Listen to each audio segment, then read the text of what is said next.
বেসরকারি স্কুল কলেজে কর্মরত এমপিওভুক্ত শিক্ষক কর্মচারীদের ঈদ উৎসবের প্রস্তাব পেয়েছে শিক্ষা মন্ত্রণালয়। আজ রোববার 23শে মার্চ এ প্রস্তাব পেয়েছে মন্ত্রণালয়।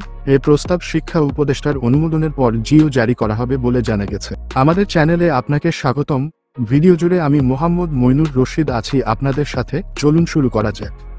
রোববার দ্য ডেইলি ক্যাম্পাসের সাথে আলাপকালে এসব কথা জানান শিক্ষা মন্ত্রণালয়ের মাধ্যমিক ও উচ্চশিক্ষা বিভাগের উপসচিব বাজেট লিউজা উল জান্নাহ। শিক্ষা মন্ত্রণালয়ের এই কর্মকর্তা আরও জানান, স্কুল কলেজের শিক্ষক কর্মচারীদের ঈদ বোনাসের প্রস্তাব আজ হাতে পেয়েছি। এ প্রস্তাব কয়েকটি ধাপ অতিক্রম করে অনুমোদন হবে। জিও জারির পর তারা ঈদ বোনাসের অর্থ তুলতে পারবেন। শিক্ষক কর্মচারীরা বোনাসের অর্থ কবে পেতে পারেন এমন প্রশ্নের জবাবে তিনি বলেন, এটি নির্দিষ্ট করে বলা সম্ভব নয়।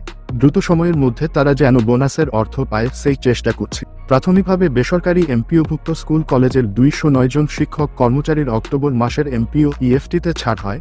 পরবর্তী সময়ে গত 1 জানুয়ারি 1,89,000 শিক্ষক ইএফটির মাধ্যমে বেতন ভাতার সরকারি অংশের টাকা পেয়েছেন। দ্বিতীয় ধাপে 67,000, তৃতীয় ধাপে 84,000 এবং চতুর্থ ধাপে 8,200 এর অধিক শিক্ষক কর্মচারীকে ডিসেম্বর মাসের বেতন দেওয়া হয়েছে। ইতিমধ্যে তারা জানুয়ারি মাসের বেতনও পেয়েছেন, তবে তাদের ফেব্রুয়ারি মাসের বেতন এখনও হয়নি।